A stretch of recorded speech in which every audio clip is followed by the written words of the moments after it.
people. And if you're watching live, checking us out on YouTube, or listening on your favorite podcast provider, you are most definitely my people. Welcome to the first episode of Botch Bots and Chair Shots for the 4th season. I am your host, a chef by trade and a mark by choice. I am the Will Gray.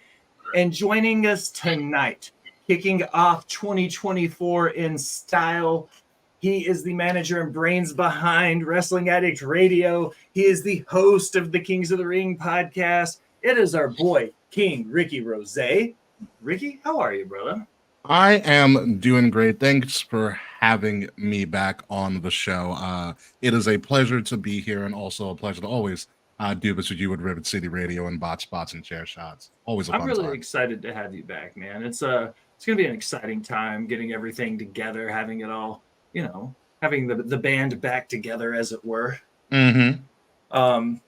But it wouldn't be Botch Spots and Chair Shots without the man to your left on the screen. He is the co-host of Boyfriend Time and the Wolfpack podcast, Nerdy News at 420 and NXT on Tap. But he's also the co-host here at Botch Bots and Chair Shots. It's everybody's favorite Ginger Ninja, Jaxpo. Jax, how are you, brother? Doing fantastic, like always. Dude, I am glad you're here. I'm excited for the new year. We've got some fun stuff to talk about. Oh, yeah. But perched upon the Iron Throne, returning to the Boss Bitch's corner for season 4, ladies and gentlemen. She is the Beyonce to my Hova, the Bonnie to my Clyde. She is the brains behind Rivet City Radio. She's the boss bitch. Al, how the hell are you? I'm good. It was a nice break. Glad to be back. And the new puppy is glad we're here also. The new puppy is here. Well, ladies, gentlemen, people in the chat, everybody here, we always start every episode the same way. We've got some great conversation coming, but I always start the same way. What has you pissed off for greatness this week in pro wrestling? What has you the most worked up? Good, bad, indifferent? It could be match, it could be gear, it could be anything. What has you pissed off for greatness? Ricky, as the guest, you can go first, or you can cede to the class. Either way, somebody has to start talking, or I will call names. Oh, you don't have to call names. I am well prepared for this. What I thought would be pissed off for greatness totally changed once Friday night hit on SmackDown, because for the first time on Friday night SmackDown, we saw what might be the formation of the next dominant supergroup, or the thing that will get Karrion Kross fired again from WWE. We have Kross, Scarlett, Paul Ellering, the Mad Hatter genius that he is, and the guys Akam and Razor of AOP finally, I guess, got their working papers or immigration stuff figured out after 4 years, and they are back. They're in all black. They look almost like world beaters as a faction together. One of the greatest faction photos I've ever seen in all black. Scarlett changed her hair from blonde to a dark brunette black. Beautiful. She's looking beautiful in whatever she does. For this, I am very excited, but if this goes sideways, Kross is never coming back. Never. Yeah. No, that's fair. Al, did you get my Ryback videos? I did. They are our Ryback videos for this week. Perfect. I don't disagree with anything you just said. I am just hyped beyond measure for everything that's coming from the looks of it. I like that we all thought that the Almighty Prophets were going to be this huge dominating heel faction. And their faces. Yeah, and then it turns out they're that babyface group that's going to be fighting from underneath, because we've got AOP and Karrion Kross and, Paul Ellering and everybody you just said. So I'm here for it. I love the shit out of it. So. Big old faction. Yeah. I don't agree, Dad. Dom Dom should not win the Rumble. Dom Dom should. Although I hate him less. He doesn't have a story that gives him a solo run really yet. That wouldn't make sense for him to win the Rumble. If he does anything solo wise, it needs to be going back to the story with his dad. I would not be mad about that. But that's Dad Hat's pissed off for greatness. Dom Dom isn't going to win the Rumble when he damn well should and deserves it. The only story Dom needs to do, and the story that will cement his legacy, whether we like it or not, he needs to be the one to retire Ray for good. Yeah. Agreed. And demask him, although we've already seen Ray without a mask, but totally demask him, retire him, never hear from Ray again. Let him ride off into the sunset. He's deserved that right and he's earned it. Let him happen. Exactly. Yeah. Bo, Al, what you got for me? First one of the year, make it good. Mine kind of also feeds off the Karrion Kross AOP thing, but it's on the other end of the spectrum. And I'm Ooh. kind of pissed off about it. You have 3 men in a faction dressed to the T, coming out in suits looking amazing. Mm-hmm. And then you got Angelo Dawkins, who looks like he's about to sell me a computer or use fucking Right? Why would it, like Bobby and Montez had the same suit on, but Like they- Dawkins' suit was different. Maybe his got lost at the airport. every week. Like he just like it just irks me. You got these 2 guys that come out and they ooze money and charisma, and then you're just like, man, this motherfucker about to rip me off for 94 Honda. Don't forget, we always talk about how bad Dawkins look, but we always forget that Montez pretty much was wearing an OJ glove. He always wears one glove every time, and he gets away with it because Dawkins just stands out too much. It's just that's just one thing, man. Get on the same page with your faction. Look, all look like $1 million. What did I say yesterday? I was like, I appreciate khakis in a sports coat. Okay. Like I'm a khakis in a sports coat guy because in my late 30s, I don't own a suit and I don't really need one. You know what I mean? But I can pull off all of my upscale stuff. Weddings and funerals, unfortunately. Khakis and a nice sport coat get me by with what I need to do at this point in my life. Looking at the way Dawkins was dressed, I said he reminded me, growing up in the Southern Baptist and Southern Methodist, like Bible Belt of the country, he looked like a youth pastor or a youth minister for like a Southern Baptist church. Like that's what he reminded me of. Funny.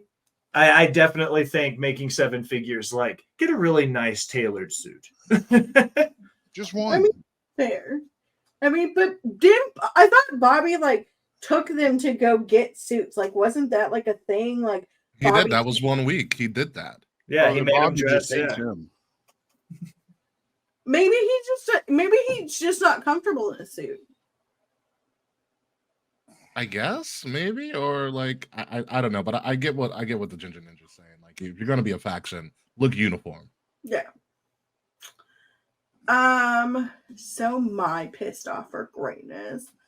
I'm not really mad about anything, but I do want to give some really big props to. Actually, you know what? I am pissed off about something. I can turn my good thing into a pissed off thing. I'm upset that people are like still shitting on Nia Jax. Like she has worked so fucking hard. And this story with Becky is fire. You know what I mean? Like they've been building it forever. Like, you know, things have happened to where they haven't been able to do their matches. And like while she was, you know, released, she worked really fucking hard and trained really hard. And she looks fantastic in that ring. And I hate to see like her come out and like nobody gives a fuck. Like, give Nia Jax some love. Like, she deserves it. Like, she has worked her ass off. She's super respected in that locker room. Like, everybody loves her. Like, the WWE Universe should show her some love. Yeah, it looks like they're just looking for a target. I mean, I get Becky's over like Rover, but the story, and rightfully so, is that Nia Jax is the reason for the season. It is a well-crafted story. It's a great story. And Nia did take time off. She was injured. She had issues, part of the budget cuts, whatever you want to call it. She came back. She stayed ready. And now she looks like a world killer. They gave her the Yokozuna finisher, which no one really talks about. and she's playing Nia Jax, like in the ring on the mic, is doing the best work of her career. Mm-hmm.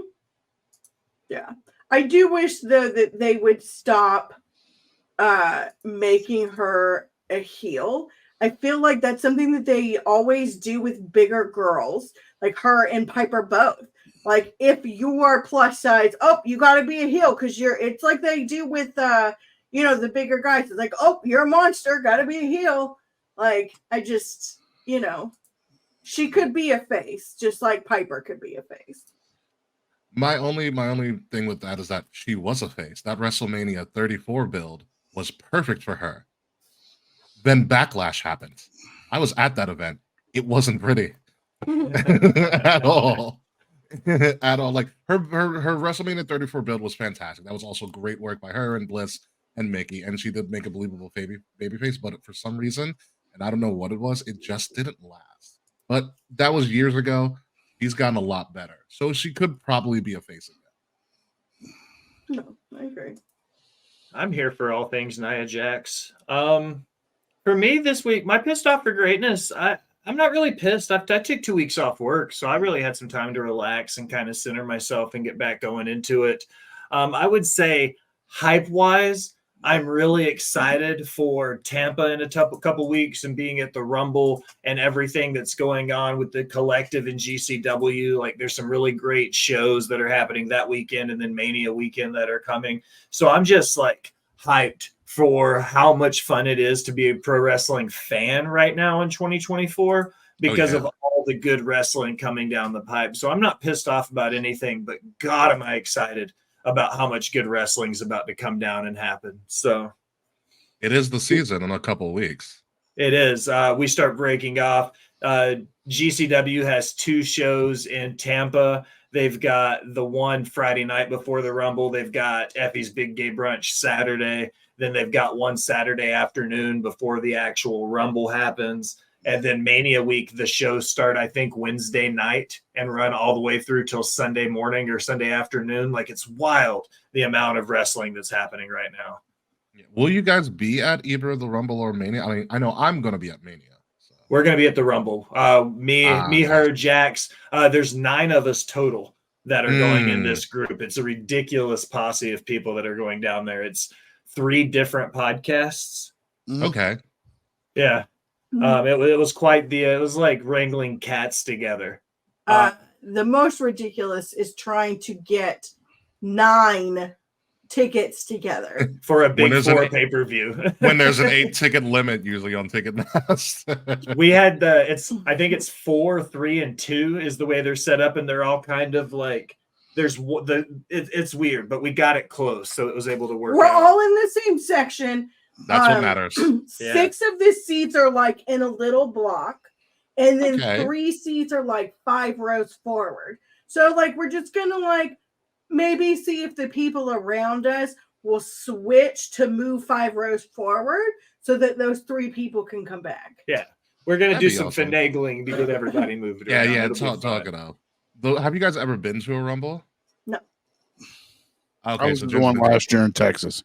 Okay, so he knows about the Rumble's probably the second most exciting event or in pay-per-view in WWE, like besides WrestleMania. The Rumble holds a space that's near and dear to my heart because I went to the Philly Rumble, and which was also the first ever all-women's Rumble. We were there for that weekend. We went to the Takeover as well with that 5-star Gargano versus Andrade match and stuff as well. But that also, and I had surprised my co-host at the time because I bought them sweet tickets for Takeover, which was great. But that was also the weekend in 2018 where the formations of WrestleAddict Radio came to be. We had met in my opinion, legendary wrestling podcaster Rant with Ant and stuff, and we started forming the connections. We met Issa that weekend, I believe, as well with Demon Diva and a bunch of other people, and that's how WrestleAddict Radio really started to mutate and form into what it is today. I love the Rumble. It's my favorite of the big 4 every year. I've been to a SummerSlam. I like hearing stories like that because us coming together here, it'll be the first time me, Al, and Jax have been together in the same room. It'll be the first time I've met my co-host, and he's in the chat, dad hat from my WCW side project we do. It's like a history primer going through WCW's history. He's going to be down there with us. So it's going to be kind of like that for us, is having a chance to we've been friends for years online, but that coming together for the first time in person, like chef's kiss, man. Like, Oh, it's amazing. The Rumble's a great place for it to happen. I'm Last pretty year- sure Jackson and Will are gonna like run to each other like romance movie style. Probably. Last There's year's nothing- Rumble was amazing. yeah, there's nothing wrong with it at all if there's a little bit of a bromance. Al, though, before we pop Joe's, or before we pop Bo's segment cherry. Jesus, my brain farted on that one, Bo. It took me a second. Before we pop Bo's segment cherry with the match of the week, it's your turn with news and rumors.